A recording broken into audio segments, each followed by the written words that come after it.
Good day everyone, I am Sir Roger JR Seco Studio and today I will demonstrate a chats-based ESL lesson for grade 7 students. Before beginning the class demo itself, let me briefly explain the chats framework and my Imagine class context. To guide my lesson, I use the chats principles. First is the conversational. When we say conversational means using English the way people naturally speak in real situations. It focuses on real exchanges, not memorized scripts. AI supports this by providing short-level appropriate samples dialogues. H for holistic. Holistic learning involves combining different skills and senses, like speaking, listening, reading, viewing, and sometimes movement. So AI helps by supplying varied materials such as short text, examples, and visual aids. Next is the authentic. When we say authentic means using English for real-life purposes like meeting people, asking questions, or sharing opinions. So AI helps by suggesting practical expressions that students might actually use outside the classroom. Next is the T, the transformative. Transformative learning allows students to recognize how their skills and confidence improve.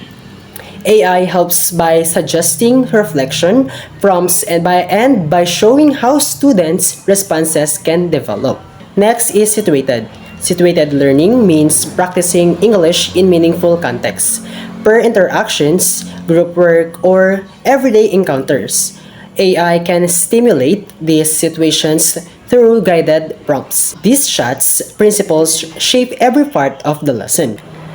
Now let's proceed to my Imagine class. My Imagine class is a grade 7 public school class with 40 mixed ability learners.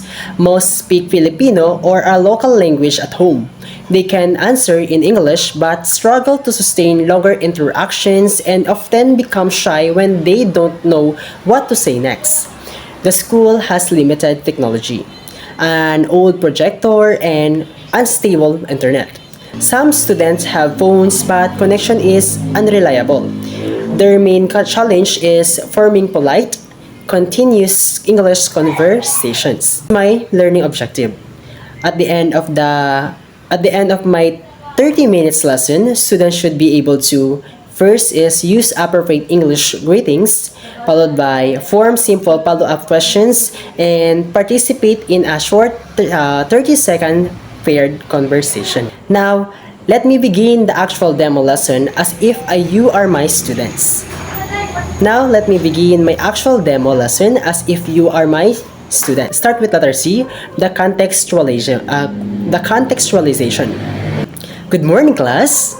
Before we start, let me ask you, how do you greet your friends in Filipino?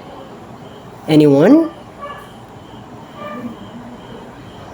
Okay, some says kamusta?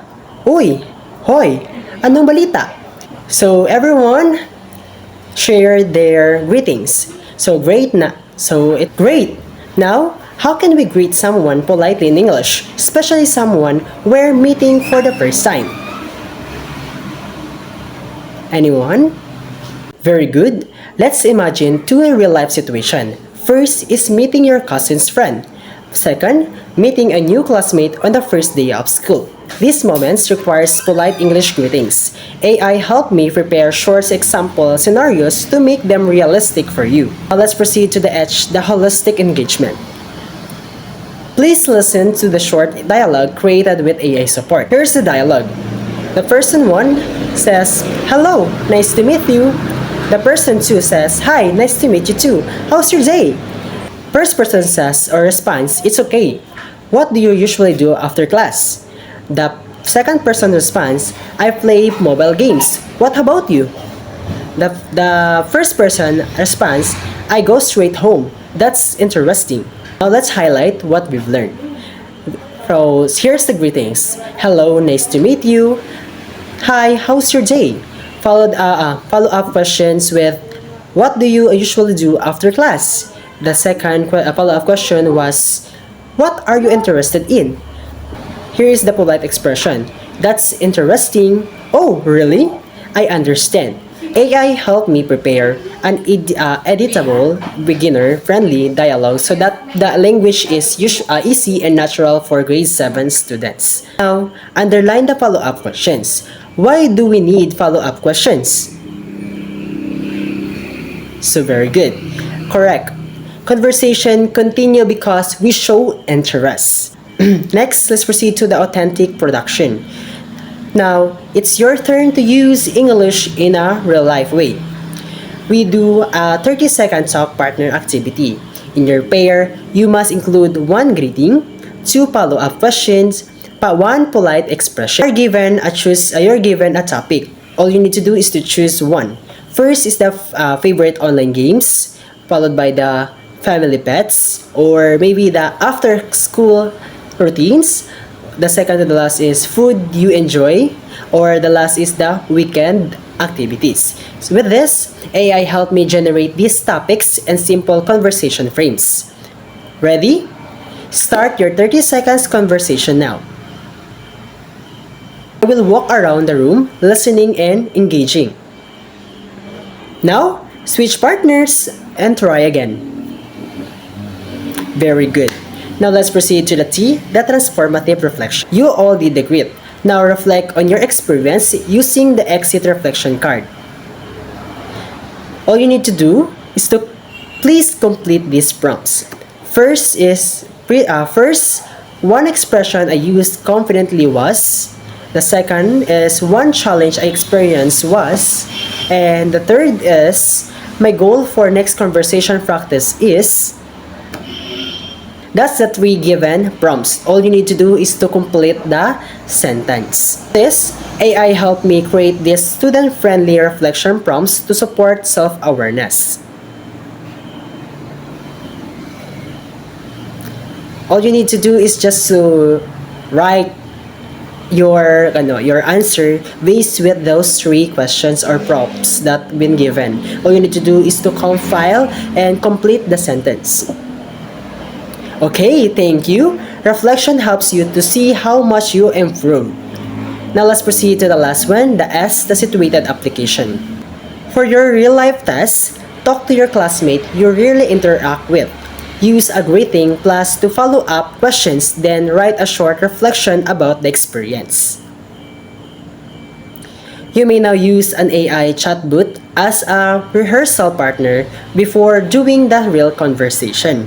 Before class, AI helped me by offering sample dialogues, suggesting vocabulary appropriate for beginners, next with giving conversation starters, followed by the providing activity ideas suited for school public classroom, and adjusting expression to students-friendly language. During class, I use a printed AI-suggested dialogue for listening and speaking practice. After class, AI helps me review outputs, create follow-up questions, and prepare extra materials for students who need more support. After class, AI helps me to review outputs, create follow-up activities, and prepare extra materials for students who need more support. My class description fits a real public school classroom. My objectives were realistic for a 20 to 30 minutes ESL lesson.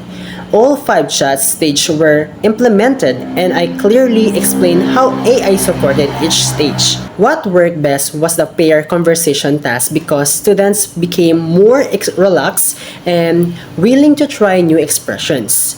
The situated application stage was the most limited because of the time. AI greatly helped me design age-appropriate, simple, practical materials. In a real class, I would bring more printed copies and prepare backup plans in case technology fails. Question was, what part worked best with chats and why? The activity that worked best was the pair conversation task because students became more relaxed when speaking informally with classmates. It encouraged them to try new expressions and respond more naturally.